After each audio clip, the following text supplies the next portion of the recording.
Ladies and gentlemen, this is Nate Crespo, your host for today and forever, and welcome back to another episode of the Lawyers in the Making podcast, where it is my job to focus on the unique journeys to law and law school of professionals in the legal field and law students. But we'll talk about what we're doing today, because today we have another amazing guest. He's a University of Virginia School of Law graduate and currently works as an appellate attorney and shareholder at GableGotwals.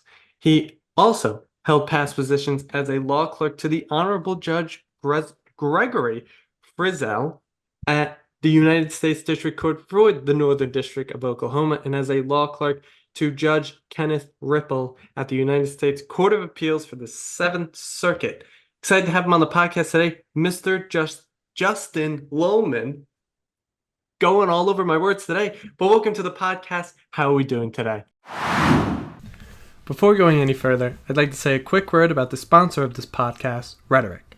Back in episode 25, I had the privilege of having the CEO, Luke Yingling, on the podcast, and ever since that episode, fell in love with the product. Rhetoric takes user briefs and motions and compares them against the text of opinions written by judges to identify ways to tailor their arguments to better persuade the judges handling their cases.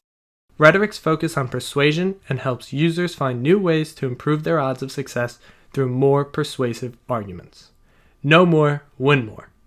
I was able to see a demo of the product, and its cutting-edge technology and fascinating features make for a product I am proud to sponsor, and further shows the new digital era the field of law has been entering thus far on my journey doing this podcast. If you decide to book a demo, let them know Nate sent you. Be sure to check them out in the show notes below or at userhetoric.com. One word, userhetoric.com. Now, back to the show. I'm doing great, Nate. Thanks for having me on. Well, Justin, I am happy to have you here today. And before we get started, can you tell the audience a little bit about yourself? Sure thing. You stole all my thunder. You gave me the introduction, but I'm an appellate attorney and a partner here at GableGotwals in Tulsa. As you'd guess, my practice focuses primarily on appeals, but I also do a lot of complex commercial litigation and white collar criminal defense. Graduate of Oklahoma State University, go Pokes, University of Virginia Law School. I'm a lifelong Oklahoman, grew up here, and, of course, went out for law school to Virginia, but also an Oklahoman by choice. My wife and I are both from around here. We made a decision that we wanted to come back. This was home for us. Settled here in Tulsa. I love Tulsa. It is a great city. It's kind of one of those, hidden treasures in the middle of the country. Very vibrant city. It's also great because it has tons of stuff to do, but you can basically get anywhere in 20 minutes. So huge fan of Tulsa. And I mentioned my wife, high school sweethearts. We grew up together. And we have 2 kids and a third on the way. So that's me. Well, as I always say on here all the time, I'm always late to the congratulations, but congratulations on a wonderful wife. You got 2 kids. Congratulations on the third one on the way. It's all amazing things. I want to have a family one day myself. Justin, I aspire to be you.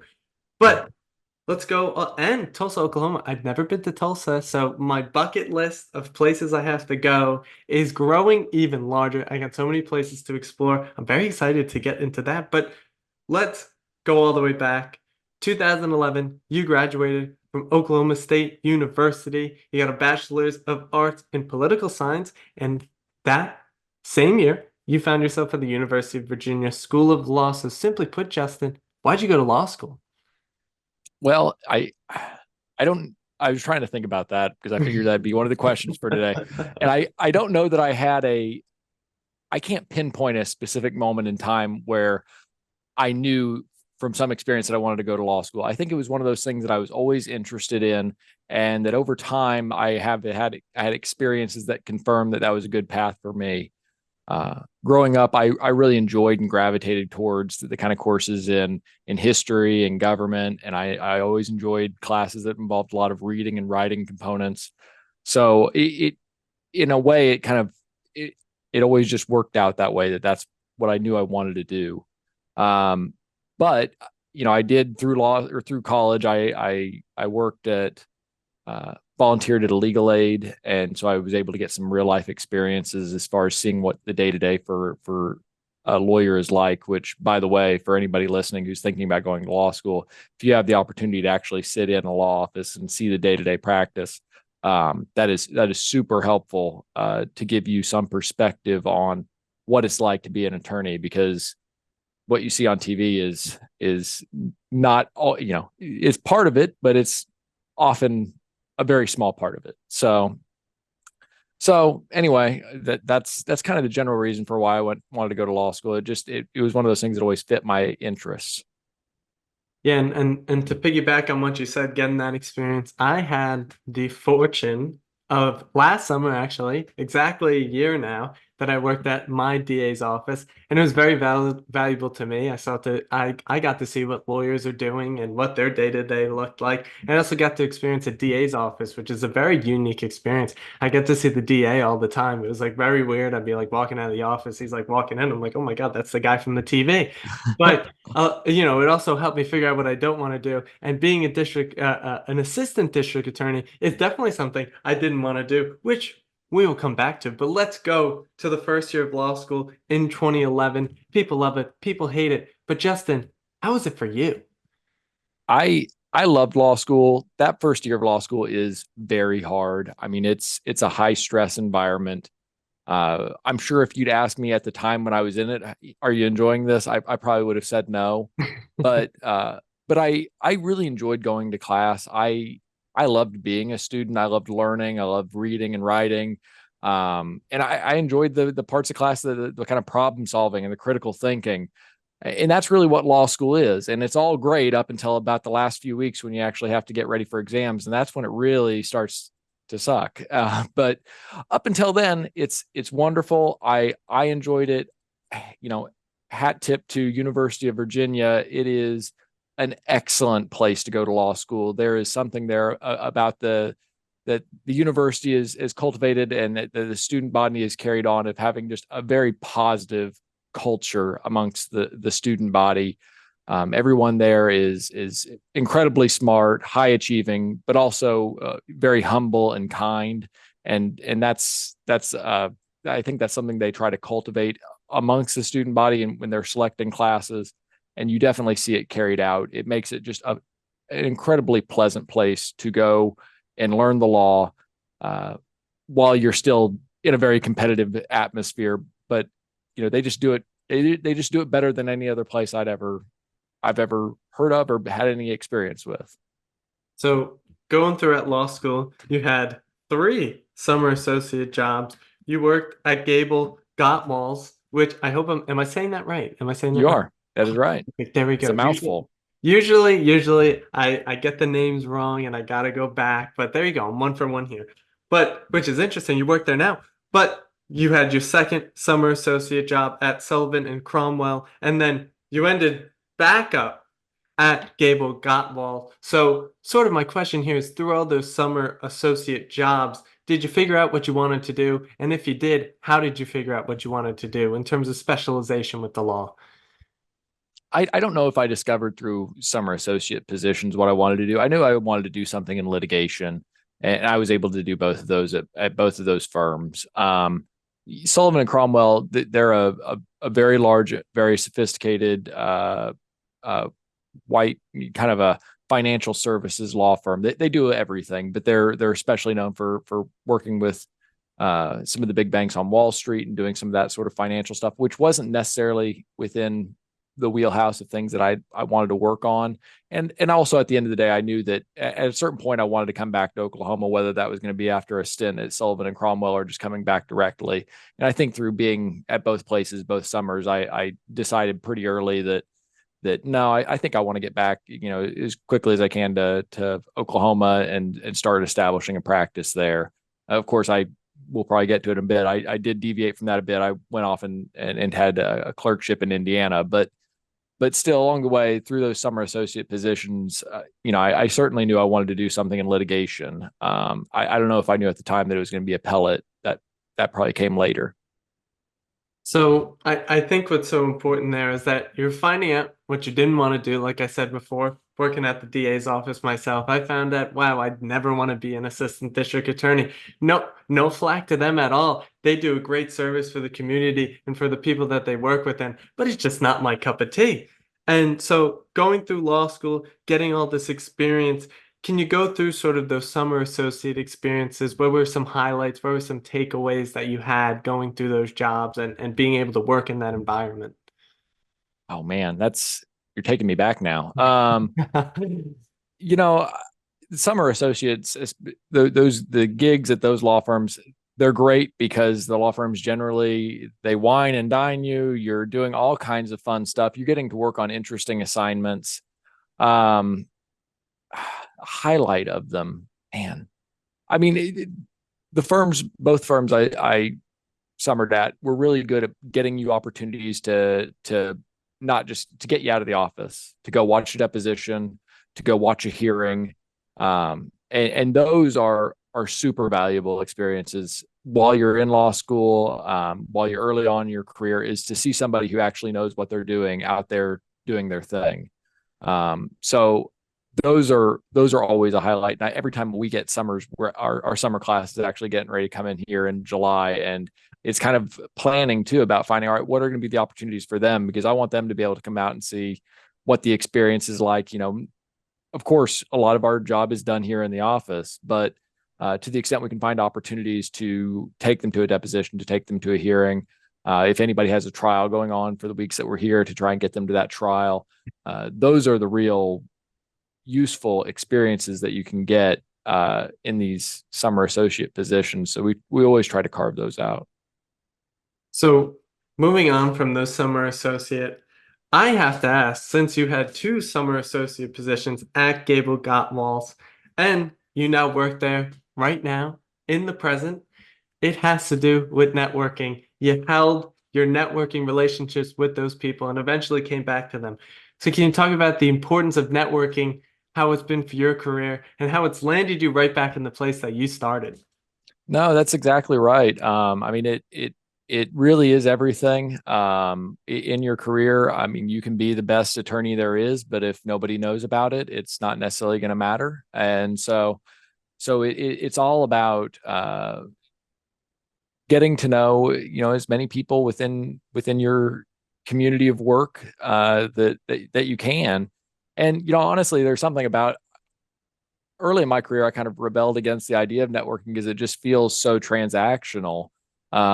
But I think I've kind of come over time to just realizing, like, really, what you're doing here is just making friends. I mean, that's what this is we can call it networking and make it, give it that label, but really it's just getting out there, getting to know other people, forming relationships. And it's the same stuff we learn when we're in elementary school. It's just making friends.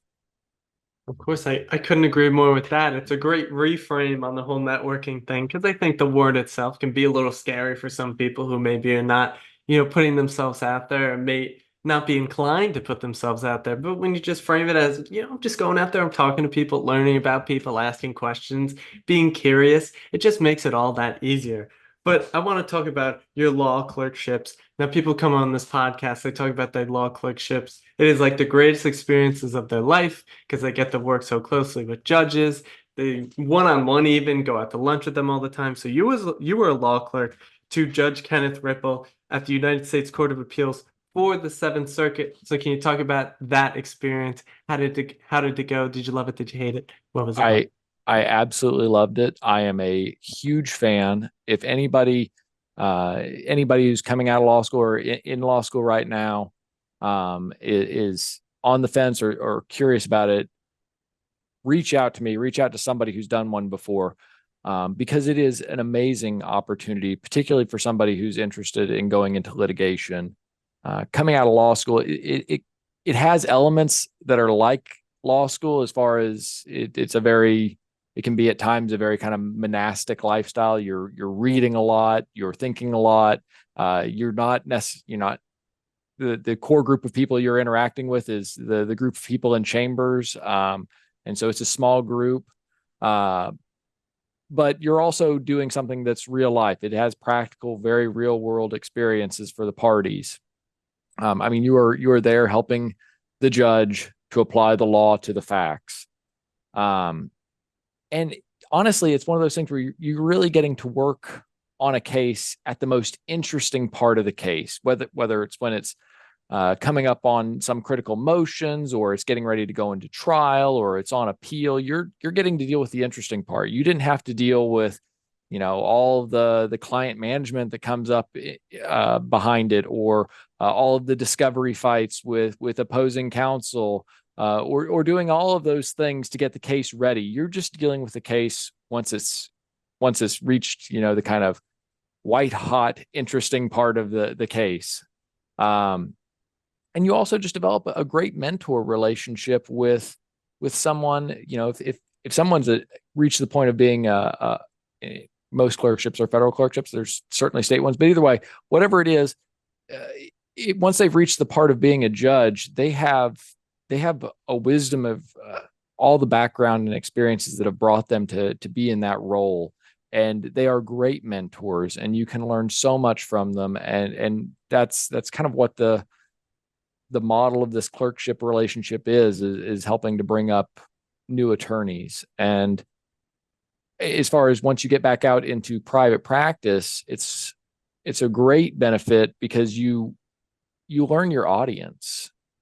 And that's relevant in any career field, but particularly in litigation, is understanding your audience, understanding judges, how they think, what they like, what they don't like. And again, there's nothing else quite like it for a litigator. So I am a huge proponent of clerkships. If any of your listeners are interested in a clerkship and want to talk to somebody who's gone through it before, find me on LinkedIn, find my email, shoot me a message. Happy to talk about it.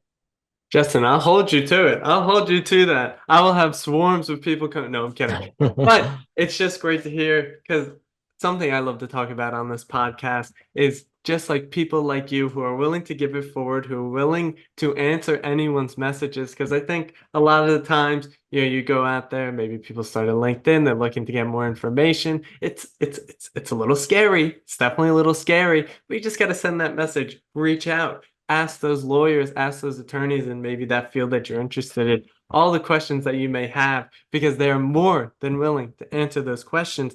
But I just had a thought in my head, something you said before, that when working at the clerkship, you got those cases when they were white hot, they were ready to go, they were already went through all the pretrial stuff and they're ready to go. Did that have any influence on you deciding to go into appellate work? Because I know, with the little bit of knowledge that I have about the law, because I've never been to law school, I've only interviewed attorneys, but usually the appellate work is usually white hot. It's ready to go. It's been sifted through, and now you're looking at it again. Did it have any influence in you starting and going into appellate work? I think that's certainly right. I did two clerkships, and you're probably gonna get the second one in a second. First one was with the Court of Appeals, with Judge Ripple on the Seventh Circuit, and the second one with Judge Frizzell on the district court level. And I learned a ton in both, and I love both of them. But there was something I think about the primacy of that first job working in the appellate courts, that I just love that stuff. I mean, there's nothing better than when you're dealing with some really thorny legal issue and you have to just print off a stack of cases and sit in your office and sort through it and try and figure out, what is it about this area of law that's not making sense, and how can I make sense of it, and then also explain it to to a judge or a panel of judges in a way that makes sense and is clear. That's this part of this job that I love the most. That part where you've printed out the cases, you've read the cases, and then you're just really doing a lot of critical thinking, and then eventually getting to the point of writing it out in a way that's logical and clear. That's what I love about this job. I could do that every day. So that's sort of, and all the way back, I'm recalling an episode here, all the way back on episode 3, I had Brian Ginsberg, third episode of the whole podcast, but he talked about so much about the intellectual stimulation that he got from doing appellate work. Is that the same for you? Do you feel that intellectual sort of stimulation. Absolutely. And it's one of those things where, my job, I wish I could do all appeals all the times, but there's just not, there's not that many appeals out there. So I do a lot of work at the trial level as well. And I do a lot of work in discovery and other things. But I've discovered that over time, if I go too long without having one of those really interesting appellate matters to work on, or just really kind of thorny legal issues to sort through, I really find myself missing it. And I love those days when I have a clear enough schedule to really spend the time to do that on a case. Because that's what I love. And it's one of those things where you show up in the morning and the day just flies by for me because you're just doing something that you find interesting. And it's not everybody's thing. Some people would much rather be in a deposition all day, and hats off to them. I enjoy depositions every now and then myself, but does not do it for me quite like the intellectual stimulation of working on an appeal. So in terms of working on the appeal, getting that critical thinking, what are some ways that you improved your critical thinking? Or do you rather view it as this is sort of the way that you were just built and how you go throughout your life? Or are there ways that you can work on it and improved it? That's hard. Yeah, I don't know. I don't know quite how to describe how to do it. I think everybody who kind of finds their way to this work has probably a different path and a different way they go about it. But it is a lot of, it's one of those things, especially when you're dealing with something that's really difficult. It gets hard to turn your brain off about it. Like you'll be doing anything else, working out in the yard or something, and it's just kind of going in the back of your head. And at times sometimes that gets a little annoying, but there are times sometimes when just wisdom strikes you at odd points. You wake up in the morning and you think, whoa, I just thought of a whole new way of thinking about this issue that solved. I think I know how I'm going to make this work. And I don't know I don't know how to necessarily describe how to do that. I think it just comes to some people naturally, and people find different ways to do it. I do think there's a lot of it too, of just reading very broadly. I read slip opinions as they come down from the Oklahoma Supreme Court, from the 10th Circuit, from the U.S. Supreme Court, just to keep up to speed on things. And every now and then you'll read something interesting that you didn't quite know, and you think, man, I need to stow that away in my brain. That could come back and be helpful. And I've gotten to the point now where I'm trying to more, when I find those things, capture them in a document or something somewhere, just so I can always come back to them, because sometimes there's something about a way that one of the judges might say something in an opinion that's just, like, I've encountered that issue before. I'm probably going to encounter it again. And I really like the way that it was articulated or dealt with here in this case. So I think that's a great exercise for all attorneys, is to be reading slip opinions, particularly if you're a practitioner who practices in a particular subject area, whether it's employment law or criminal defense, to especially be reading opinions that come down in your practice area. I think it makes you a more well-rounded attorney. It keeps you up to speed on what's going on in the courts. So I'm a huge proponent of that.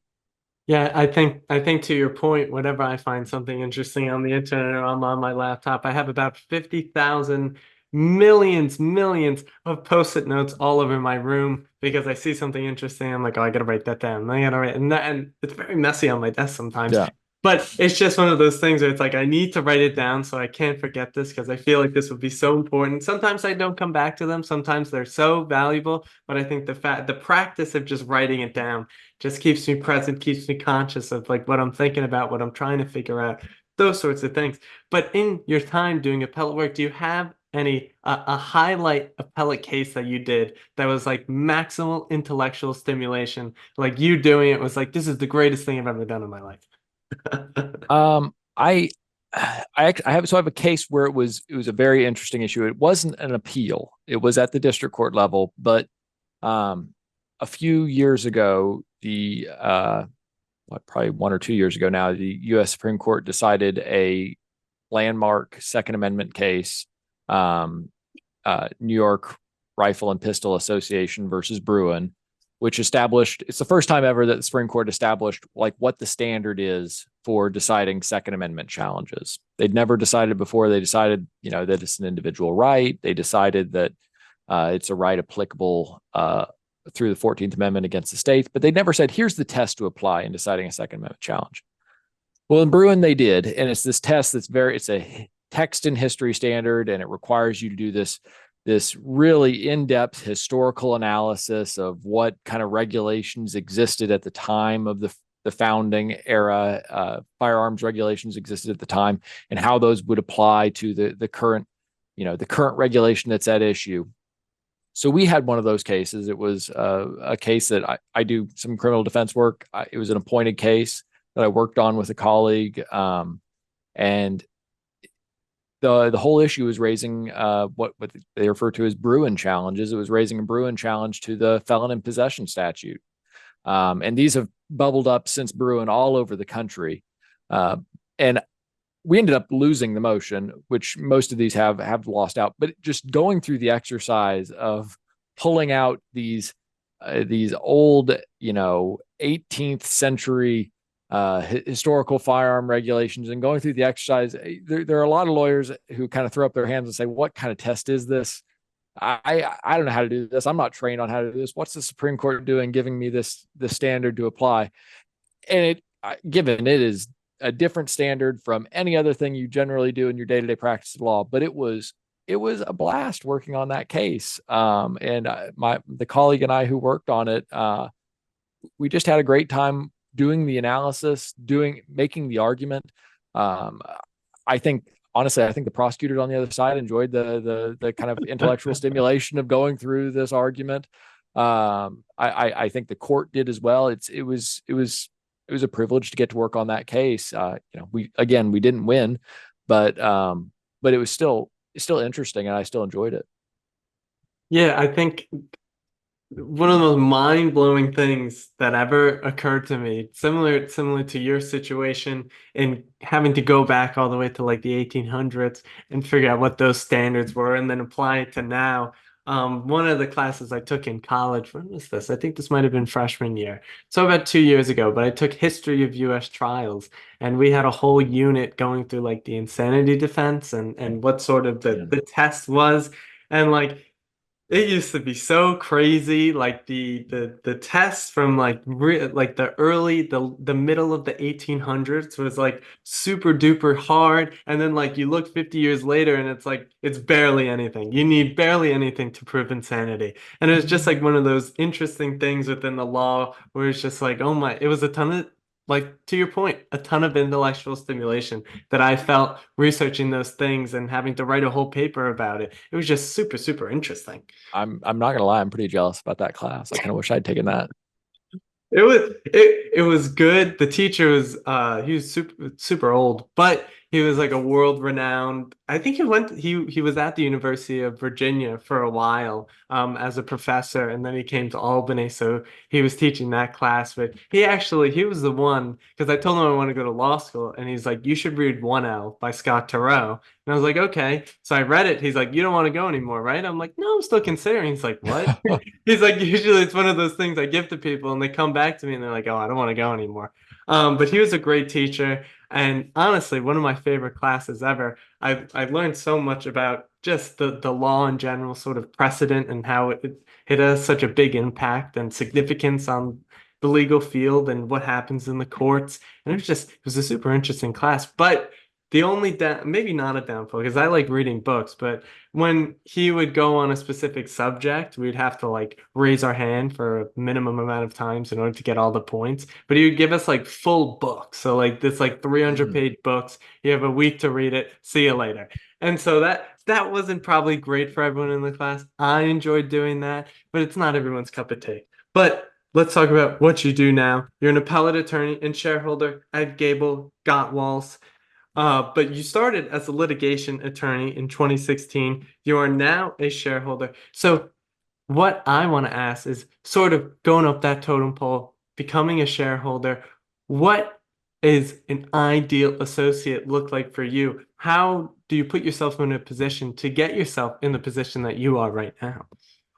That's a great question. I think, I mean, it's kind of cliche, but I really do think it's someone who takes ownership of projects. Everything they're assigned, it's like they're treating the case like the client is their client, and that the buck stops with them, and that they are going to, if they get you a draft, it's going to be a near file ready draft. It's going to be the very best that they could do within the time provided. I mean, those are the sort of things that set attorneys apart from their peers. Um, you know, I think it also it's hard for young attorneys because first impressions matter a lot. And so you want, once you start at your new job, you want to put, your best foot forward. If you're working with an attorney that you want to get work from and that you want to emulate, and you want to be in their practice area, doing the absolute best you can when you turn in a project to them. So you can build that trust, and it can carry forward. Those are the things that I think are really critical, and that it at least helped me early on. There was a colleague that I worked with here. He actually very, very recently just took the bench here in the Northern District. But he was great to work with, and I knew very early on that I wanted to work with him, and that I wanted a career that was like his. And so whenever I turned in projects for him, I dotted every I and crossed every T, and I knew that whenever I turned that project, it was going to be the very best work that I could possibly do. And at the end of the day, that's all you really can do. And so, so it's kind of my long-winded way of answering that. No, I think what you said is very important, but I have to ask, in building those relationships, how valuable is building those relationships within a law firm in order to sort of climb up that ladder?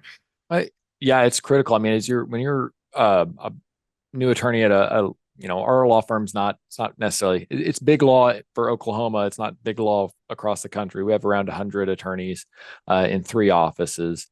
But when you're a brand new attorney like that, the partners, those are your clients. You're working, they're the ones that you need to make happy, and then they'll handle the client relationship outside. But that is certainly the case. And I think more broadly, starting out in your career, and this is, I guess, to the extent I could really offer any advice on this thing, the best piece of advice I could give is find somebody wherever you're at that you want to be your mentor, that you want to emulate, that you want your practice to be like. But be careful. It's important to have a mentor, but it's more important than that.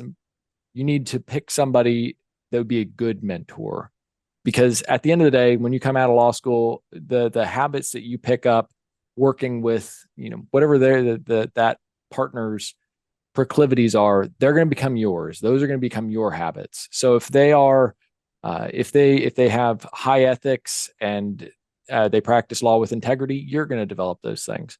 But similarly, if they are the type of person who yells at, the other attorney on a meet and confer call or cuts corners, then over time, those are going to become your traits as well. So you need to be very careful about who it is you pick as a mentor. And I think that's really for students going through summer associate programs, looking around and asking yourself, are the attorneys here, the type of attorneys that I want to be like? Are these people here that share my same values, that share that practice law with integrity and high ethical standards? That was one of those things that was very important for me coming through. And one of the things I loved about my law firm, because I could tell almost immediately from my first day here as a summer associate that's what it was like to practice law at Gable. But I can't remember what your question was, Nate. I'm sorry, I forgot. I just kind of got on a soapbox here. No, I mean it was a great answer. I asked about how valuable building those relationships are, and you put it very nicely, that finding that mentor that's right for you, and also who have the right tools, the right aspects, the right sort of ethics that are important for becoming a good attorney, a good ethical attorney, one that does great work, delivers great value. So Justin, I think you answered the question very sufficiently. Even if you forgot the question halfway through, I think you did a great job. Now, this is a question I have. I don't think I've ever asked this question on the podcast before. There's been so many episodes, and what does a day-to-day look like for Justin when you walk into the office? Oh, let's just start when you get out of bed. What does it look like? Well, when I get out of bed, it's pretty immediately getting the coffee machine running. So we get that going. I usually there's my morning routine changes. There's sometimes I get in the routine of getting up a little bit early before the kids get up and getting maybe an hour of work in at home remotely, which is great because if you can do that, then you start the day ahead. But otherwise, I'm generally around the house with the kids in the morning before they get ready to go off to school. I get into the office, and from there, every day is a different day. I really can't. I mean, honestly, if I pulled up my calendar right now, every day is going to be very different. There might be a days where, like I said, I do a decent amount of criminal defense work. There might be a day that I'm driving out to, some rural county to go visit a client in a jail. There could be another day that I'm preparing for an argument in court, and then there's just all kinds of days of meetings with clients, meetings with opposing counsel, meetings with prospective clients. It is really all over the map. I mean, it varies very, very much day to day. Law students, are you feeling overwhelmed, stressed, or short on time in law school? Maybe you just want someone to show you a step-by-step framework to master the topics you're learning in your classes. I know the pressure you're under, and I've got the perfect solution for you. My course, the Law School Operating System, is proven to help you conquer law school with confidence and ease. Created by Lisa Blasser, a former guest on the podcast and founder of the Law School Success Institute, this course breaks down every subject into manageable main topics that you run through a comprehensive study system to thoroughly prepare you for class and final exams. No more feeling like you need to know everything all at once in the beginning. But that's not all, Nate. The Law School Operating System also teaches you how to schedule your studying and time effectively. For every topic, you'll know which study step you're on and when you'll complete it every week of your semester. No more mad dash cram sessions, more time with your loved ones. And with my system, you'll walk into your exams knowing you've given 100% of yourself, that there's nothing more you could have done to succeed, and there's no better confidence than that. Lisa breaks it down like this: one class, one list of main topics, and one system to master each topic. With recorded and live sessions for students available on her website and partnerships with law schools nationwide, the Law School Operating System is here to help you thrive from day one to the final exam. Ready to take control of your law school journey and operate at your full potential in law school? Visit www.lisablaster.com today and enroll in the Law School Operating System. Be sure to use code LSOSNATE10 at checkout for 10% off the recorded course. That is code LSOSNATE10 at checkout. Now, back to the show. Well, I love that answer. No day is the same. That's how I want to live, Justin. That's how it is. I don't want my days to be the same all the time. They aren't, thankfully. Sometimes they are, but I'm working on it. But Justin, we're down to our last 5 questions. The first of the 5 questions is something I have seen throughout my journey doing this whole entire podcast, is that the law is moving in a certain direction, that people are adopting more new technologies.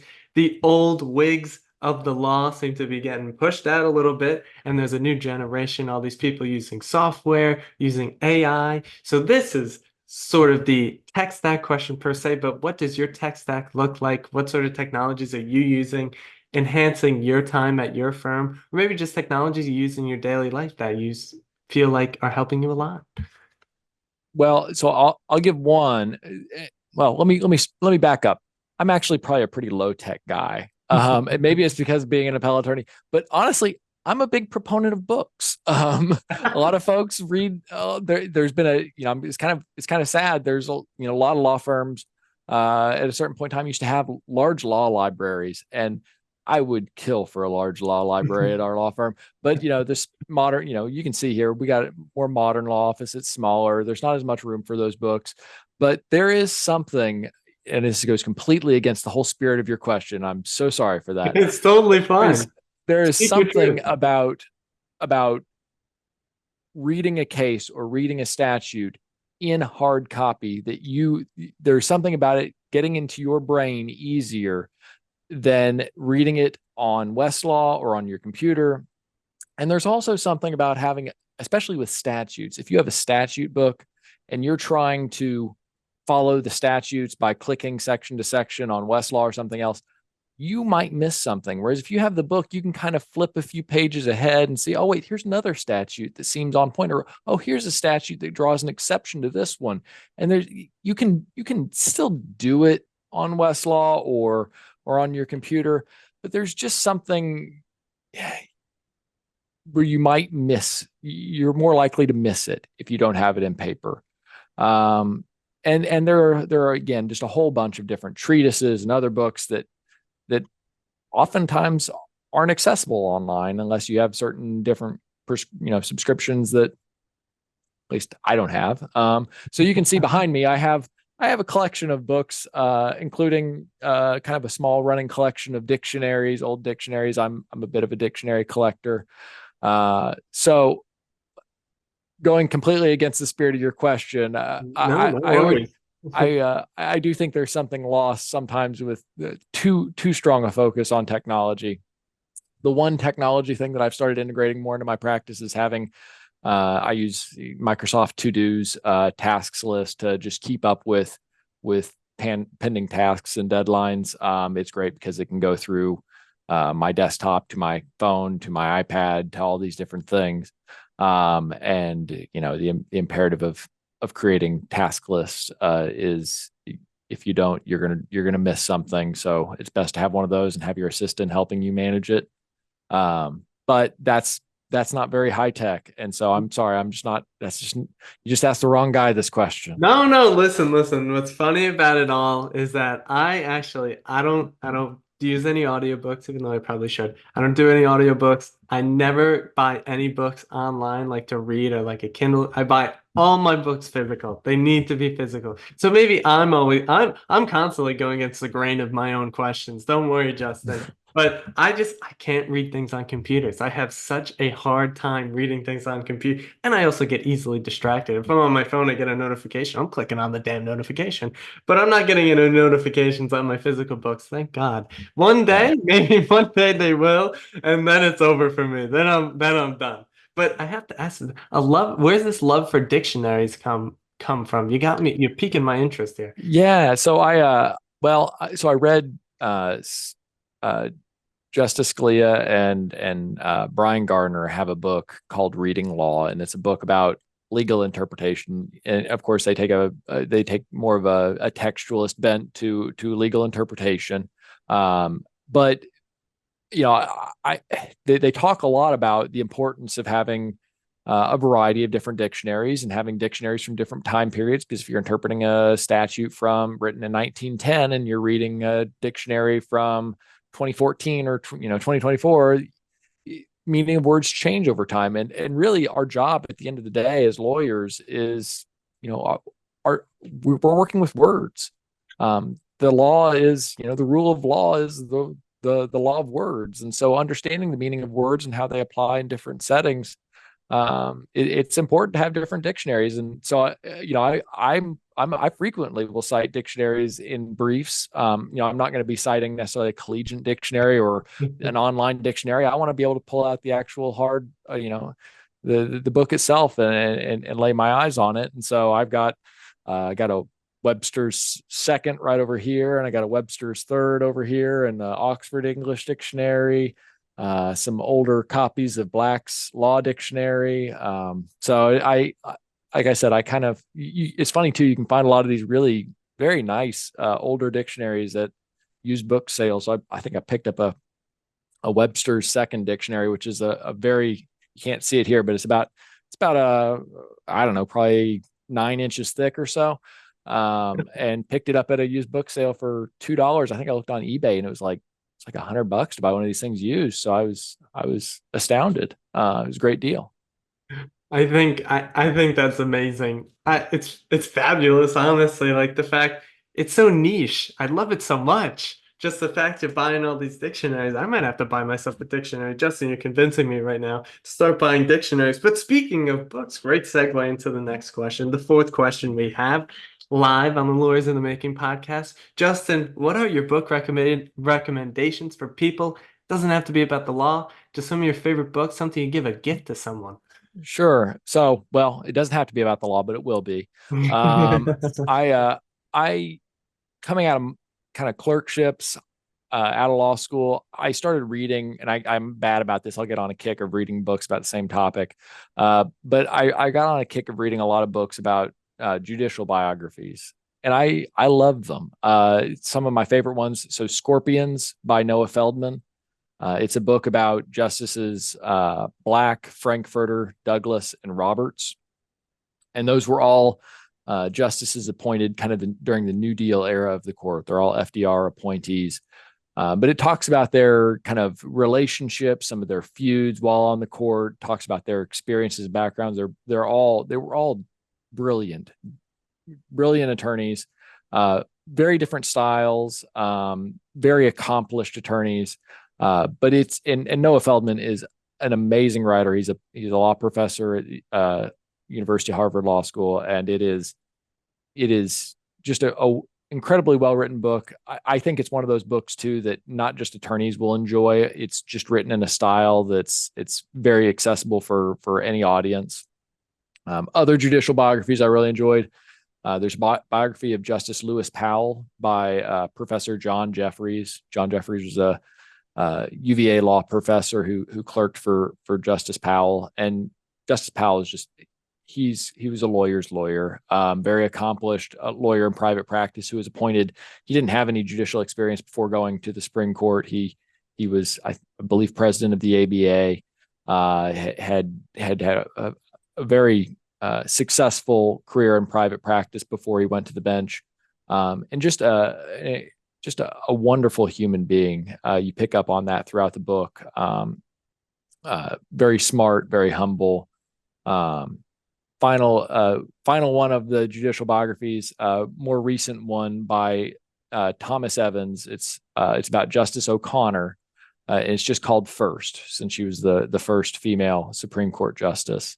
Again, just learning about some of these judges. I mean, Justice O'Connor was.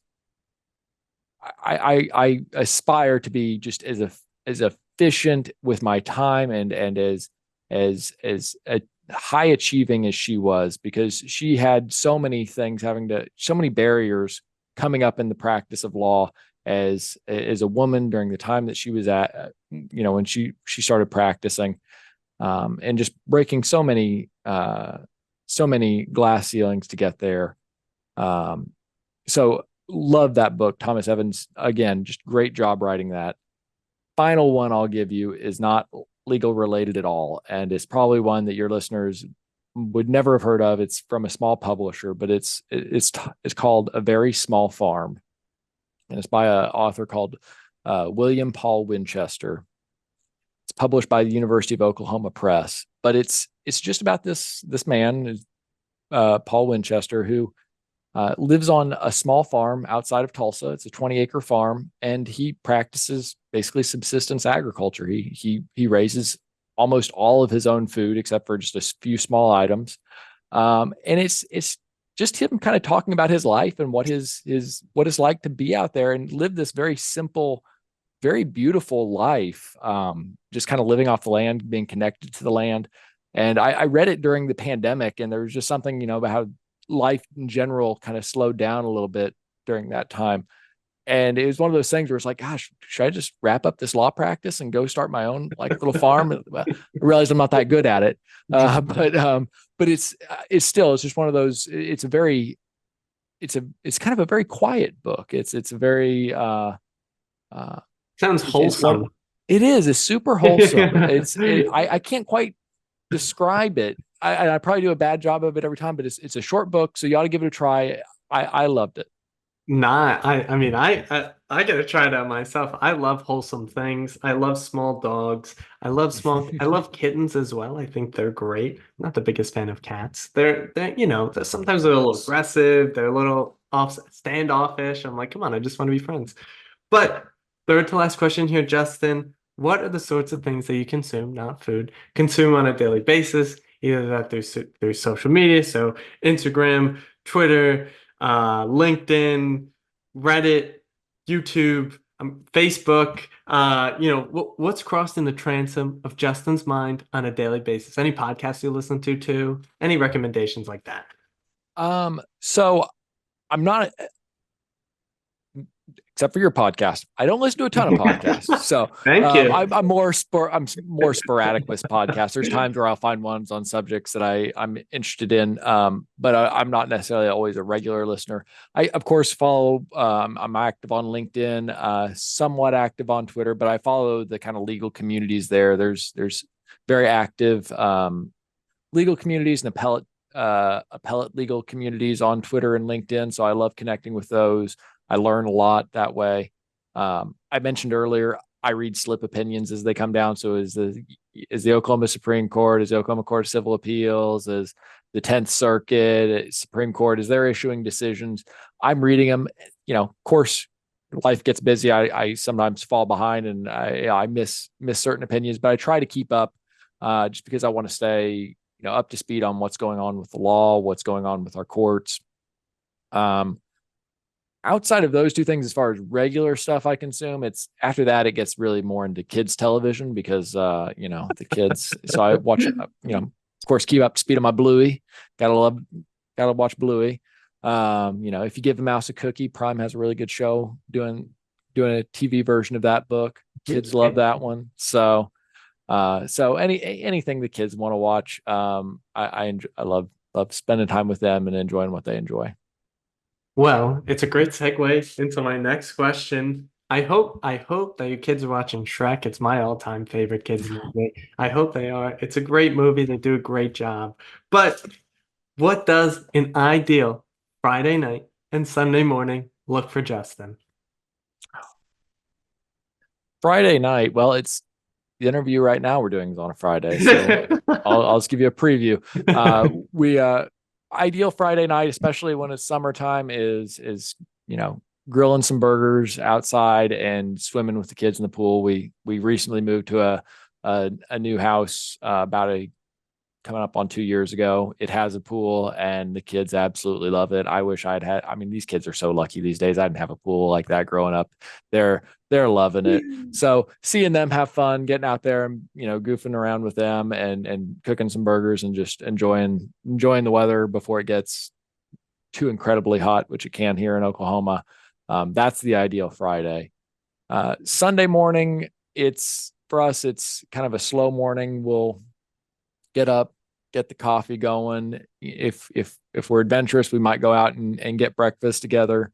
But otherwise, we just kind of have a slow morning. We live in a community where we're walking distance to where we go to church. So on a nice day, we'll get up, have a slow morning and then walk over to church together and enjoy that. And it's, just trying to take that day and make it a day of rest is what ideal Sunday for me. I gotta agree. Those kids are real damn lucky to have that pool. I never had a pool growing up. It was so bad that I didn't have a point. To the point, I didn't learn how to swim till I was in 6th grade, just simply for the fact that I didn't have a pool. My friends had a pool, but I'm only in there every so often. So it took me a while to get into those waters and really figure it out. I know my parents were recently throwing around the idea of maybe getting a pool. I don't think it's going to happen. We're going to get a sauna instead. Much happier about that. Yeah. Much happier. Need the sauna in my life. But Justin, last question. I do this at the end of every single episode. Justin, what are your words of wisdom for the aspiring law students, the current law students, and the legal professionals out there in the world? Well, so I think one of them's advice I already gave already, which was having a mentor, but more important than that is choosing your mentor wisely. You want to find somebody, especially earlier in your career, that you want, that you're okay and you want to emulate their habits because it'll happen organically over time anyway. Second thing is to really safeguard your reputation. It means absolutely everything in this practice. Your reputation with the court, your reputation with colleagues, your reputation with opposing counsel. You cannot safeguard your reputation enough. The final thing is probably keep it all in perspective. The work we do is incredibly important. People pay us a lot of money to solve some of their most difficult problems. Problems where their fortune is at risk, where their livelihood is at risk, where their liberty or I don't do capital work, but in some cases where people's lives are at risk. And so the work we do is very important, and it's important to a lot of people. But at the end of the day, you do need to keep it all in perspective, because everyone, the life we live is short. It's finite. And this is one of those lessons I kind of learned the hard way recently through the pandemic. I lost my mom, and it was really hard. But you learn through those things just how short life is, and you learn what's really important, and it's family, and that you need to take time to, at the end of the day, find ways to set work aside and focus on the things that are going to matter the most in life. And so that's one of those things that's very hard to do. And I'm saying it now because I'm here on Zoom looking at a video of myself. I'm saying it to myself that you have to find ways to keep it all in perspective. And so that's all I got. I mean, beautifully said, Justin. So philosophically driven, and we didn't even get to talk about philosophy throughout the whole thing, but beautifully said, Justin. But that's the podcast. Thank you so much for coming on here, Justin. Spread your wisdom, spread your experiences, and for everyone out there listening, thank you for tuning in. Check us out, lawyersinthemaking.substack.com. Lawyers in the Making, one word, substack.com. And I will see you all in the next one.